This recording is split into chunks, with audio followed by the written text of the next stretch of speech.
আসসালামু আলাইকুম বন্ধুরা, কেমন আছেন? আশা করি সবাই ভালো আছেন। তো আজকে আসলাম নতুন একটা পর্ব নিয়ে। আপনি পানিতে অ্যান্টিবায়োটিক ব্যবহার করবেন না প্রোবায়োটিক ব্যবহার করবেন, এটা আপনার উপরে নির্ভর করবে। আপনি বাচ্চাকে, আপনার পোলট্রিকে আপনি কিভাবে লালন পালন করবেন, কোন ব্যবস্থাপনায় লালন পালন করবেন, তাকে অ্যান্টিবায়োটিকে অভ্যস্ত করবেন না প্রোবায়োটিকে অভ্যস্ত করবেন, সেটা আপনার বিষয়। বর্তমানে পুরো বিশ্ব অ্যান্টিবায়োটিক ফ্রি মুরগি লালন পালন করার চিন্তা ভাবনা মাথায় নিয়ে নিয়েছে, যার কারণে আমাদেরও উচিত সেদিকে অগ্রসর হওয়া। আহ, আমরা এখন পর্যন্ত আমাদের দেশে এই কালচারটা ওইভাবে আহ, শুরু হয়নি, কিন্তু আমাদের উচিত ওইদিকে অগ্রসর হওয়া। কারণ খুব অদূর ভবিষ্যতে আমরা দেখতে পাবো যে আমরা আমরা পোল্ট্রি পণ্য উৎপাদন করব, কিন্তু আমরা সেটা বাইরে এক্সপোর্ট করতে পারবো না। কেননা আহ, আমাদের পণ্য অ্যান্টিবায়োটিক ফ্রি করতে পারিনি আমরা এখনো। এই কারণে আমরা বাইরে এক্সপোর্ট করব না, এবং বাইরের যারা ইম্পোর্টার, এই পোল্ট্রি পণ্য যারা ইম্পোর্ট করবে, তারা কখনো চায় না যে অ্যান্টিবায়োটিক সমৃদ্ধ অ্যান্টিবায়োটিক খেয়ে যে মুরগিটা বড় হয়েছে সেই মুরগি তারা কখনো নিতে চাবে না, কারণ তারা অ্যান্টিবায়োটিকের বিপক্ষে।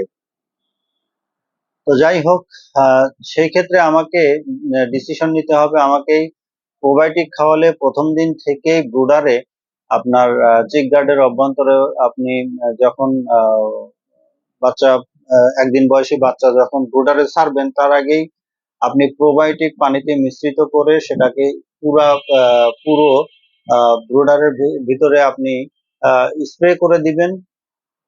চিক গার্ডের অভ্যন্তরে পুরোটাতে স্প্রে, চিক গার্ডের দেয়ালে এবং বেডে স্প্রে করে দিবেন, যেন সর্বত্রই প্রোবায়োটিক ছড়িয়ে পড়ে। এবং এই উপকারী ব্যাকটেরিয়া গুলো যদি কোনো না কোনো ভাবে বাচ্চার শরীরের অভ্যন্তরে ঢোকে, ইন্টেস্টাইনে ঢোকে, সেক্ষেত্রে বাচ্চার ইমিউনিটি বেড়ে যাবে এবং সে হেলদি লাইফ পাবে।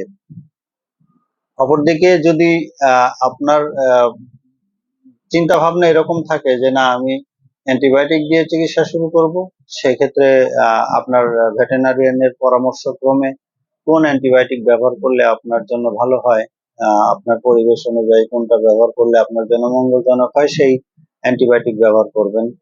অ্যান্টিবায়োটিক দিয়ে আপনি আপনার বাচ্চার ব্রুডিং শুরু করতে পারেন। তো যাই হোক, আর আর একটা বিষয় জরুরি, সেটা হলো যে আপনি আপনার প্রথম দিনের বাচ্চাকে, বাচ্চার পানি কত ডিগ্রি টেম্পারেচার থাকতে হবে, সেটা একটা জরুরি বিষয়। প্রথম দিনের বাচ্চাকে আপনি অবশ্যই 25 থেকে সর্বোচ্চ 30 ডিগ্রি টেম্পারেচারের পানি দিবেন, এর বেশি হওয়া যাবে না। যদি শীতকাল হয় সেক্ষেত্রে আপনাকে অবশ্যই আহ বাচ্চাকে প্রয়োজন অনুযায়ী পানি ফুটিয়ে সেটা ওই 30 ডিগ্রির মধ্যে, 25 থেকে 30 ডিগ্রির মধ্যে এনে সেই টেম্পারেচারের পানি আপনার প্রথম দিনের বাচ্চাকে সেবন করাতে হবে। এবং এই টেম্পারেচারের পানি আপনি বরাবর যদি বাচ্চাকে দিয়ে থাকেন, দিয়ে দিয়ে অভ্যস্ত করেন, তাহলে সেই ক্ষেত্রে বাচ্চার ঠান্ডার প্রবণতা বা অন্যান্য প্রবলেমে পড়ার সম্ভাবনা খুবই কম থাকবে। একটা বিষয় জানিয়ে রাখি, আহ প্রথম একদিনের বাচ্চার সাধারণত খাবার আহ, বেশি না দেয়াই উত্তম।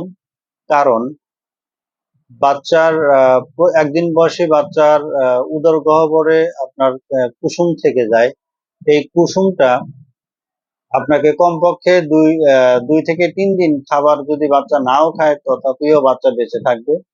আহ এই কারণে আপনাকে খুব অল্প পরিমাণে খাবার দিয়ে দিয়ে বাচ্চাকে অভ্যস্ত করতে হবে। যখন ফুরিয়ে যাবে খাবার, তখন আমরা বাচ্চাকে আবার নতুন করে খাবার দিব।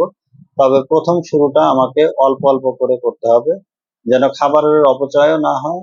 অপরদিকে আহ বাচ্চা যতটুকু প্রয়োজন ততটুকু খাবারটা পায়। এই বাচ্চাকে আস্তে আস্তে আমরা যখন বড় হয়ে যাবে, বড়র দিকে যাব, তখন তার খাবার ব্যবস্থাপনা এবং পানির ব্যবস্থাপনাটাও আস্তে আস্তে ধীরে ধীরে পরিবর্তন হয়ে যাবে। তার বয়স অনুযায়ী, প্রয়োজন অনুযায়ী যতটুকু খাবারের প্রয়োজন বা যতটুকু পানির প্রয়োজন, সেই অনুযায়ী খাবার পানির ব্যবস্থা করে দিতে হবে। এবং তার জন্য পাত্রর সংখ্যাও পরিবর্তন আনতে হবে, যেন তাদের ঘাটতি না থাকে কিংবা বেশি না হয়। তো আশা করি সবার ভালো লেগেছে। যদি ভালো লেগে থাকে তো পোস্টটা অবশ্যই শেয়ার করবেন।